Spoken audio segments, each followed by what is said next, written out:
I want to tell you about a patient I will never forget. He was 58 years old. He ran 5 kilometers 3 times a week. He had never smoked a day in his life. His cholesterol numbers were what most doctors would describe as textbook perfect. His blood pressure was normal. His weight was in a healthy range. He ate well. He slept reasonably. He had no family history of early heart disease that he knew of. And one Tuesday morning, without any warning, without any chest pain in the days before, without any of the classic symptoms that we teach people to watch for, he had a massive heart attack. He survived barely, and when I sat with him in the recovery room days later, the question he kept asking, the question that I could see was tormenting him far more than the physical pain, was this: how? How did this happen to me? I did everything right. I was healthy. How does a healthy person have a heart attack? That question deserves a complete, honest, and scientifically rigorous answer, and that is exactly what I'm going to give you today, because understanding why healthy people still have heart attacks and what the conventional cardiovascular risk assessment model consistently misses is not just an academic exercise. It is information that could save your life or the life of someone you love. My name is Dr. James. Welcome back to the channel, and today we are going to go deeper into heart attack risk than most doctors take their patients. Let me start by dismantling the model of cardiovascular risk that most people carry in their heads, because it is incomplete in ways that are genuinely dangerous. The popular understanding of heart attack risk goes something like this: if your LDL cholesterol is not too high, your blood pressure is normal, you are not overweight, you do not smoke, and you exercise regularly, your heart attack risk is low. And if you do all of those things and your doctor runs a standard lipid panel and gives you a thumbs up, you are safe. This model is not wrong exactly. All of those factors do matter, and managing them does reduce risk. But it is profoundly incomplete. It misses a significant number of the biological mechanisms through which heart attacks occur, and those missed mechanisms are precisely the ones that produce the devastating surprise heart attacks in people who thought they were doing everything right. The research on cardiovascular events in people who were considered low risk by standard metrics is sobering.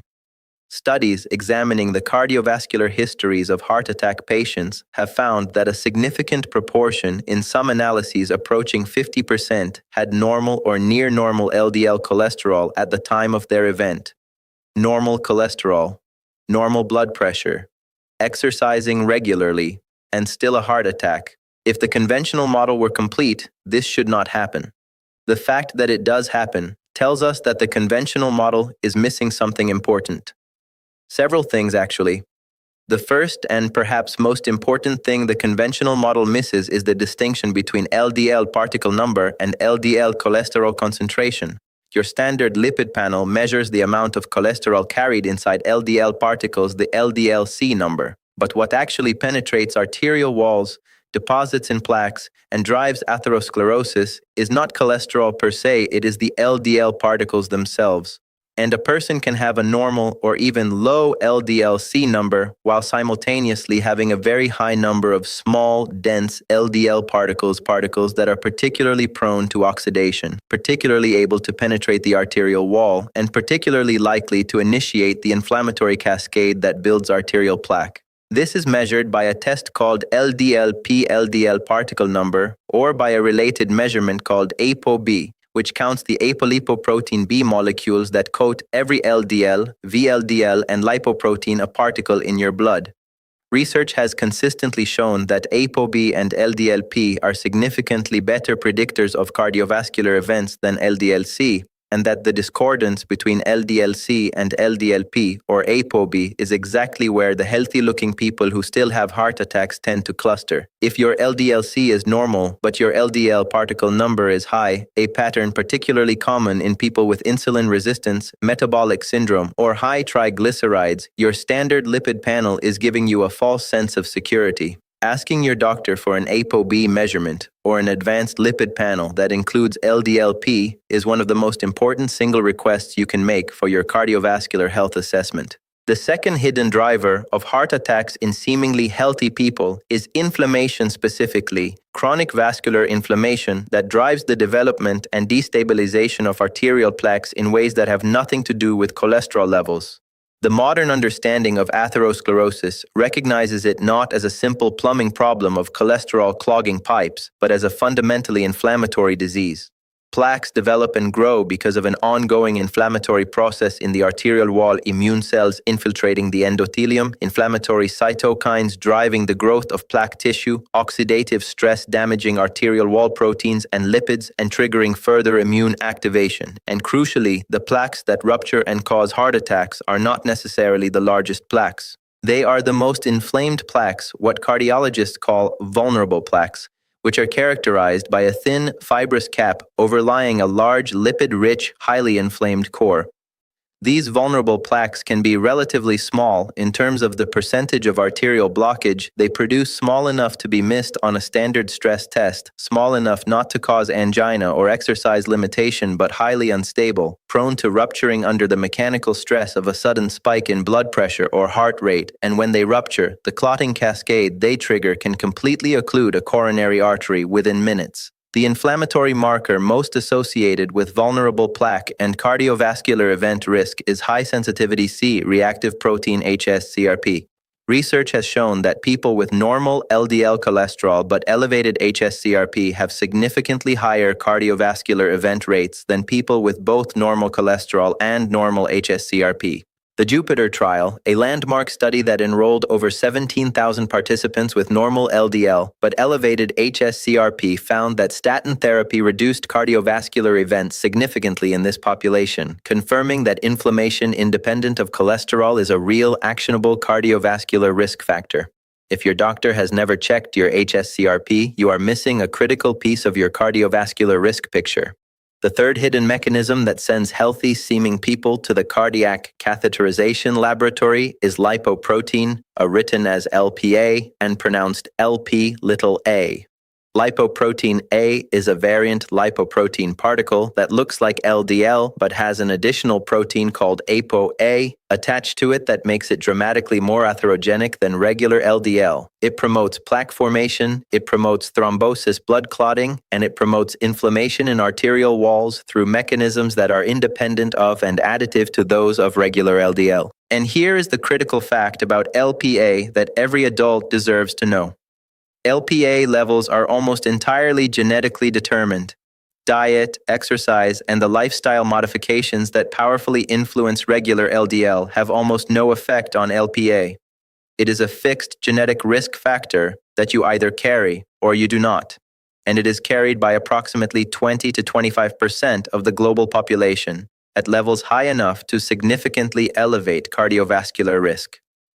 People with elevated LPA have significantly higher rates of heart attack, stroke, and aortic valve disease than those with normal levels, and many of them appear completely healthy by every standard cardiovascular metric because their LDL-C is normal, their blood pressure is fine, and they exercise regularly. They just carry a genetic cardiovascular risk factor that a standard lipid panel completely ignores. LPA can be measured with a simple blood test that your doctor can order. It only needs to be checked once in your lifetime because it does not change significantly over time. If you have never had your LPA measured, please ask your doctor for this test. Knowing your number allows you and your physician to make appropriately aggressive decisions about the other cardiovascular risk factors you can modify, to consider specific monitoring strategies, and to be alert to the emerging pharmacological options for LPA lowering that are currently in late-stage clinical development. The fourth hidden driver of heart attacks in apparently healthy people is coronary artery calcium, the calcified deposits that form in the walls of coronary arteries as atherosclerosis progresses, and that can be quantified with a low-dose CT scan called a coronary artery calcium score, or CAC score. The CAC score is arguably the single most powerful tool available for identifying people who are silently accumulating significant coronary artery disease despite normal conventional risk markers, and it is dramatically underused. A CAC score of 0, meaning no detectable calcium in the coronary arteries, is associated with an extremely low rate of cardiovascular events over the following decade and can in many cases provide reassurance that allows people at low to intermediate conventional risk to avoid statin therapy that may not be necessary for them. But a CAC score of 100, 300, or above 400, which can be found in people with entirely normal cholesterol and blood pressure, indicates significant subclinical coronary atherosclerosis that dramatically elevates heart attack risk and demands aggressive preventive intervention. Research has shown that the CAC score adds predictive power for cardiovascular events beyond any combination of conventional risk factors, including in people who were classified as low or intermediate risk by standard assessment tools. For any adult over 40 who wants to know the true state of their coronary arteries, not an estimate based on population statistics applied to their risk factors, but an actual image-based assessment of whether plaque has already begun to accumulate, a CAC scan is a low-radiation, relatively inexpensive, single-visit test that provides information that nothing else can. It is one of the most important cardiovascular health investments you can make. The fifth hidden mechanism I want to discuss is sleep apnea, the condition in which breathing repeatedly stops and starts during sleep, which is perhaps the most dramatically underdiagnosed cardiovascular risk factor in the adult population. Obstructive sleep apnea affects an estimated 26% of adults between 30 and 70, and in seniors over 60, the prevalence is significantly higher. Yet the majority of people with sleep apnea have never been diagnosed because many do not have the classic presentation of loud snoring and observed apnea events, particularly women, who more often present with atypical symptoms like fatigue, morning headaches, and difficulty concentrating. What sleep apnea does to the cardiovascular system is now extremely well documented. Each apnea event, each episode of breathing cessation that can happen dozens or hundreds of times per night, produces a surge in sympathetic nervous system activity, a spike in blood pressure, a drop in blood oxygen, and an activation of the inflammatory and coagulation pathways that drive atherosclerosis and clot formation. People with untreated moderate to severe sleep apnea have significantly elevated rates of hypertension, atrial fibrillation, heart failure, and cardiac sudden death compared to those without sleep apnea, and the connection to apparently healthy heart attacks is direct. A person who exercises regularly, eats well, has normal cholesterol, and appears entirely cardiovascular healthy, but who has undiagnosed severe sleep apnea is experiencing dozens of cardiovascular stress events every single night, silently accumulating the endothelial damage, inflammatory burden, and plaque vulnerability that one day produces a heart attack that everyone around them finds completely inexplicable. If you snore regularly, if you wake unrefreshed despite adequate sleep hours, if your partner has ever observed you stopping breathing during sleep, or if you experience excessive daytime sleepiness, please discuss a sleep study with your physician. It may be the most important cardiovascular investigation you ever have. So what do you do with all of this information? How do you protect yourself against the hidden cardiovascular risks that the standard annual physical completely misses? The answer is a more comprehensive, more personalized, more investigative approach to cardiovascular risk assessment that goes beyond the basic lipid panel and blood pressure check. Ask your doctor for ApoB or LDLP measurement alongside your standard cholesterol panel. Ask for a high-sensitivity CRP test. Ask for LPA once to know your genetic baseline. Discuss whether a coronary artery calcium scan is appropriate for your age and risk profile. Evaluate your sleep for signs of undiagnosed sleep apnea. And beyond testing, maintain the habits that protect against the mechanisms the tests cannot fully capture, managing your fasting insulin and blood sugar, which drives small, dense LDL particle production and vascular inflammation simultaneously. Prioritizing omega-3 fatty acids from fatty fish or quality supplements, which reduce triglycerides, lower inflammatory markers, reduce platelet aggregation, and stabilize vulnerable plaque. Getting adequate vitamin K2 from fermented foods like natto or from supplements which directs calcium away from arterial walls and into bones where it belongs, directly addressing the arterial calcification that the CAC scan measures. Managing psychological stress with genuine daily practices, because the cortisol and catecholamine surges of chronic unmanaged stress are directly atherogenic and directly prothrombotic.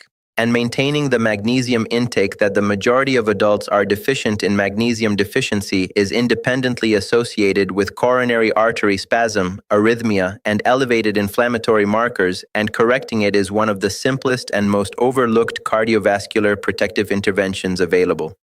The patient I told you about at the beginning of this video recovered. He is alive. But his life was changed permanently by an event that, with the right assessment, the right testing, and the right information, might have been prevented or at least anticipated and aggressively managed before it occurred. My deepest wish for everyone watching this video is that you never find yourself asking the question he asked me in that recovery room. And the way to make that wish a reality is to understand that being healthy by conventional measures is not the same as being safe, and to demand the more complete picture that modern cardiovascular science makes possible. My name is Dr. James, and if this video gave you information that could genuinely protect your heart, please hit that thumbs up button right now and share this immediately with every person you care about, because this is the cardiovascular conversation that needs to be happening in every home and every doctor's office. Leave me a comment below and tell me which of these hidden risk factors you had never heard of before today.